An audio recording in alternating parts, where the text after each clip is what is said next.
मथुरचे गाडी मालक राहुलभाई आपल्याला विनंती आहे की गाडी बरोबर फक्त 4 माणसं खाली गेली पाहिजे, ही आपली जबाबदारी आहे.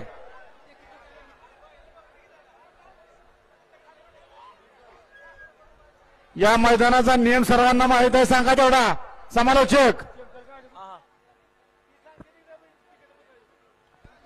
एक लक्षात घ्या, एका बैलाबरोबर फक्त 4 माणसं खाली जाऊ द्या. शर्यती बैलाच्या आहेत, माणसाच्या नवं ध्यानात घ्या.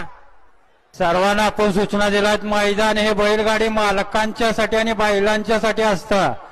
त्यांचं त्यांनी ठरवायचं आहे काय करायचं काय नाही, काय गोंधळ घालायचा. मथुरच्या कुशेगावचं हिंद केसरी मैदान म्हणणं की बैलगाड्याची पंढरी समजली जाते आणि पंढरीला आपण कसं जातो त्याप्रमाणे तुम्ही वागायचं, बाकी आम्हाला काही सांगायचं नाही. फक्त बैल जाऊ द्या. आणि